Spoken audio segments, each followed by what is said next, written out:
Olá, Fabiane, tudo bem contigo? Tudo bem, Tamires, um prazer estar aqui com você. Prazer é nosso em te receber aqui. Hoje nós vamos falar sobre, então, as pessoas... Ela deixou de atender crianças e está atendendo os adultos.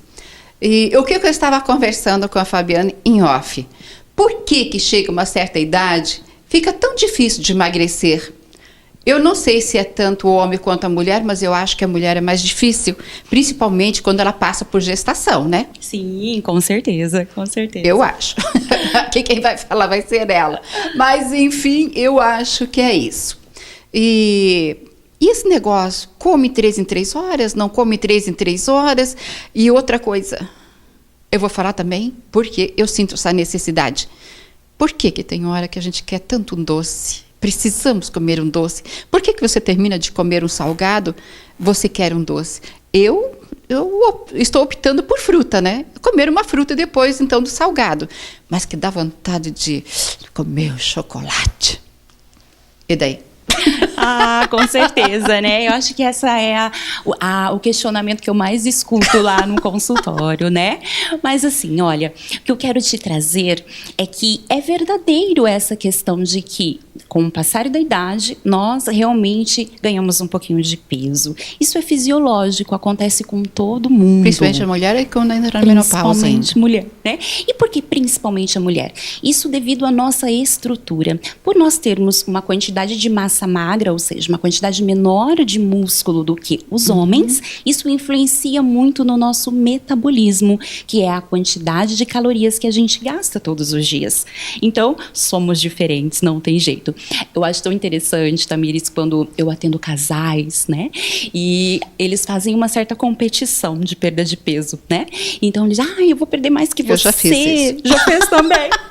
E aí, quando dá um certo tempo e eles retornam ali no consultório, o homem sempre vence, né? Ele sempre tem uma eliminação de peso maior do que as mulheres. E eu digo, não fiquem tristes, né, mulheres? É uma competição que a gente não deve entrar, justamente porque eles têm muito mais massa magra do que nós, né? Sem contar a questão hormonal, né? Progesterona e estrógeno são hormônios diferentes que também têm um impacto diferente no nosso gasto metabólico. Então não dá para competir com eles, né?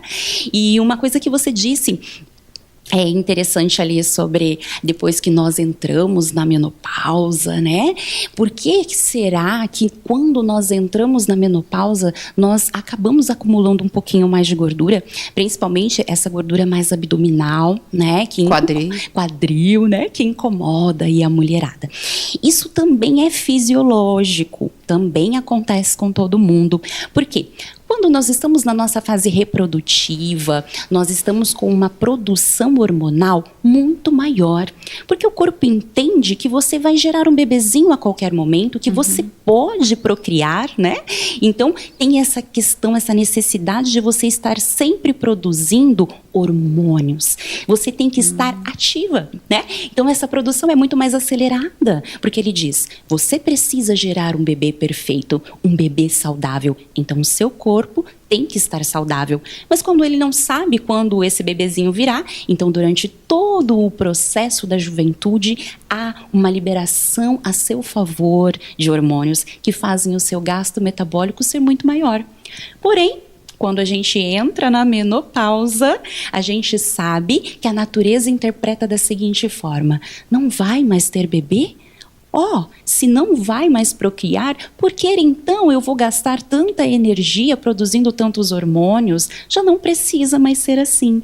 Então existe uma queda fisiológica da nossa quantidade gasta de calorias todos os dias. Então, depois dos 40 anos, a gente já tem uma redução mais ou menos de 5% naquela década. Depois dos 50, mais 5%. Então, a gente vai reduzindo.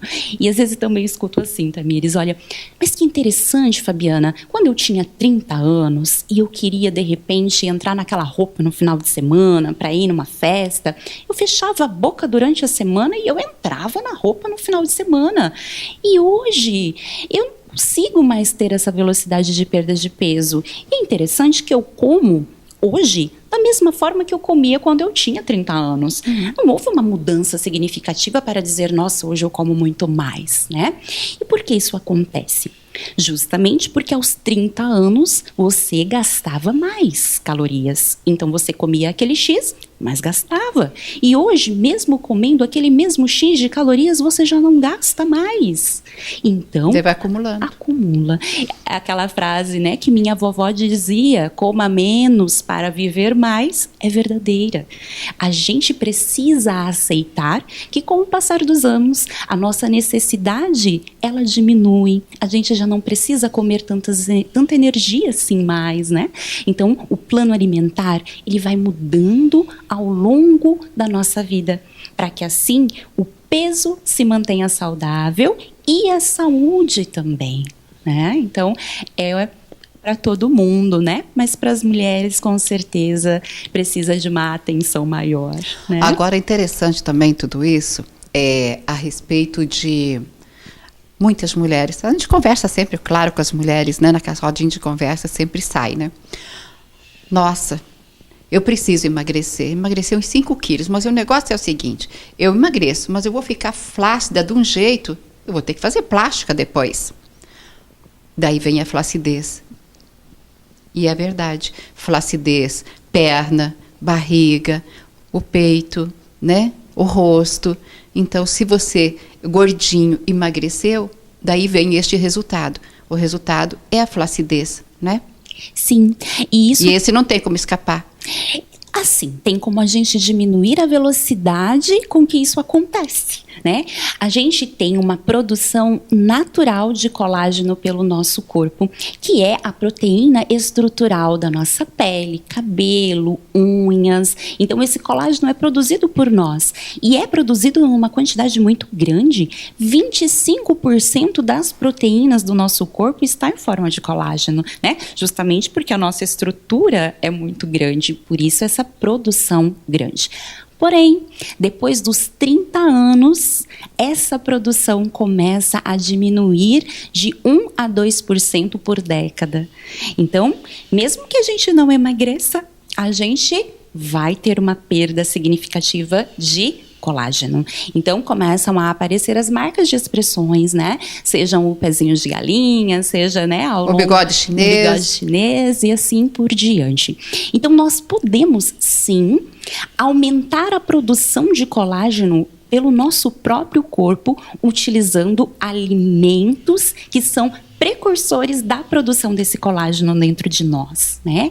Então, precisamos reforçar que existem alimentos, né? Posso trazer alguns exemplos aqui para você. Pode. Mas, né? Pode. Mas que não tem milagres, né? A gente precisa de uma boa hidratação, né? Porque sem uma boa hidratação, a nossa pele não vai ter essa firmeza necessária. Então, precisamos de uma boa hidratação e mudança de alguns hábitos, como, por exemplo, o sedentarismo. Isso também atrapalha na flacidez da nossa pele e excesso de atividade física também. Então, precisa de equilíbrio. Quanto mais atividade física a gente faz, isso em excesso, é claro, a gente precisa de atividade física. O excesso produz muitos radicais livres. Esses radicais livres causam mais flacidez. Eu ouvi mesmo, eu vi uma matéria muito bacana sobre isso. Isso, né? E às vezes as pessoas acabam não entendendo muito, né? Mas a gente precisa de equilíbrio. Outra coisa que também tem um impacto muito significativo nesta questão da nossa pele é o tabagismo, né? Pessoas que fumam, cada cigarro, só para você ter uma noção desse dado, Tamires, cada cigarro consome do nosso corpo 25 miligramas de vitamina C. E a vitamina C é essencial para a produção do colágeno. Ele é o precursor, sem vitamina C não tem colágeno. Por isso que as pessoas que fumam bastante têm uma pele casca de laranja. Isso. A pele fosca. Isso mesmo, justamente por causa disso, né? Então, vamos imaginar que eu comece agora a colocar dentro da minha alimentação somente alimentos que sejam ótimos para a produção fisiológica do colágeno, mas eu continuo tendo hábitos de vida ruim, né? Muito ansioso, não fazendo atividade física, não me hidratando. Dorme pouco, fuma muito, uma Isso. bebidinha de álcool também. Sim, e o não dormir tem um impacto também muito significativo, né? Então, é uma mudança de estilo de vida associado a uma alimentação saudável. Então, unindo tudo isso, sim, a gente vai mudar e chegar naquela pele que a gente deseja e que a gente busca sem essa flacidez, tá? Então, levando em consideração os alimentos que a gente deve estar colocando ali na nossa vida, lembrar que colágeno é proteína, então nós temos 3 aminoácidos que são mais presentes na produção desse colágeno. Então a gente leva em consideração os alimentos fontes destes 3 aminoácidos, ok?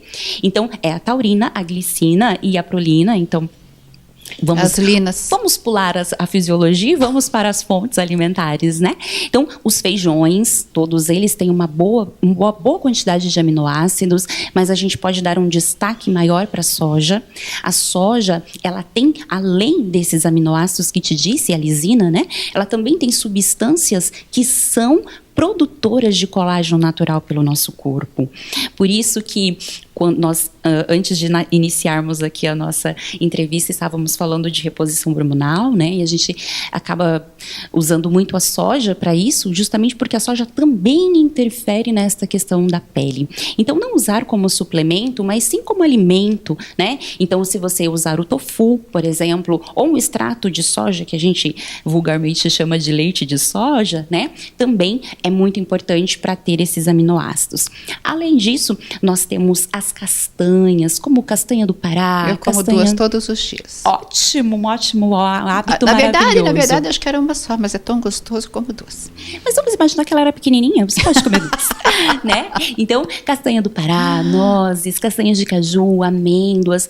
Todas as nossas castanhas são fontes de ácidos graxos, que são gorduras boas, que também são precursores da produção do colágeno pela nossa pele, além, claro, de ter vitamina E, que é um antioxidante, né? Então, durante o processo de emagrecimento, um processo de envelhecimento natural, nós temos muita produção de radicais livres e precisamos desses antioxidantes. E a vitamina E é um deles, né?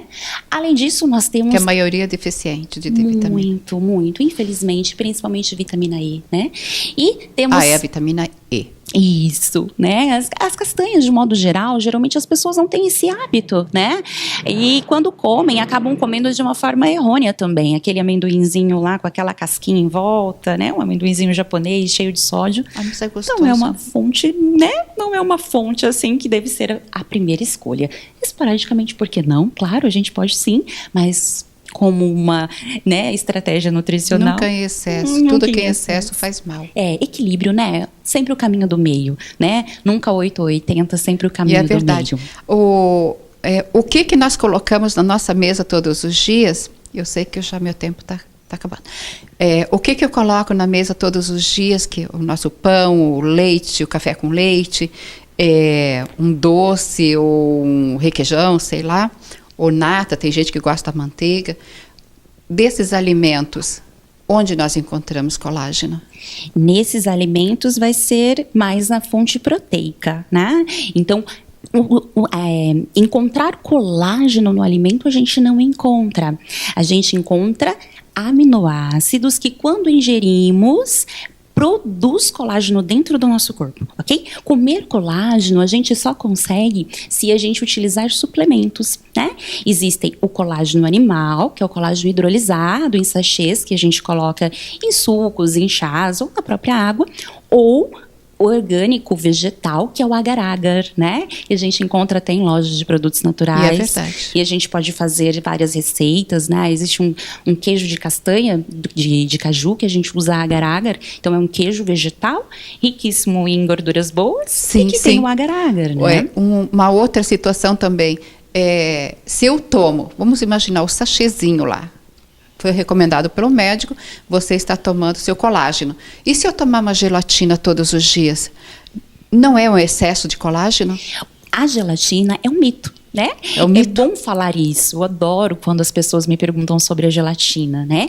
Porque se a gente for levar em consideração a quantidade de proteína biodisponível, ou seja, que o organismo vai conseguir absorver para transformar colágeno, não tem nem comparação na gelatina.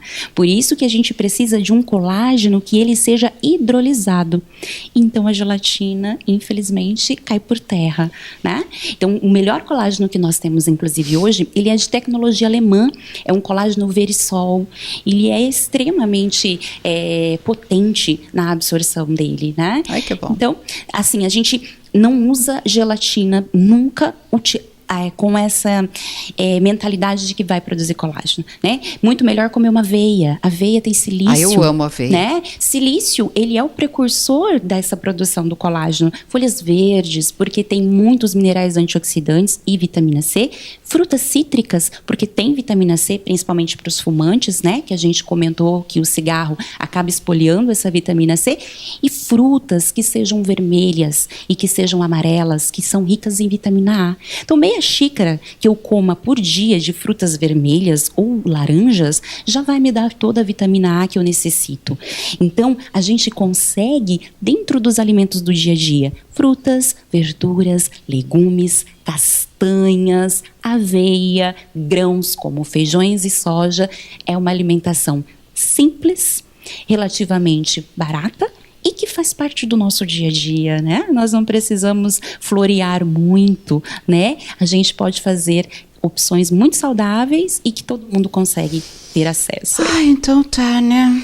Ó, eu teria tantas perguntas para fazer para ela, mas ela virá outra vez, outras vezes, e responder, né, nossas dúvidas. Eu vou te deixar à vontade aí para você concluir o nosso bate-papo. Tá bom? Agradeço muito, né, o convite, Tamires. Fiquei muito feliz, né, quando você entrou em contato comigo, porque realmente eu acredito na nutrição, né? O futuro da nossa saúde depende realmente do que a gente come, do que a gente absorve. E ter esse espaço aqui para falar um pouquinho sobre esse benefício me deixa muito feliz, né? Eu desejo assim que as pessoas elas acreditem que sim, elas podem mudar a alimentação para ter a saúde que elas desejam. É uma escolha. Que Jesus te abençoe. Obrigada. Eu vou para o comercial e volto já já.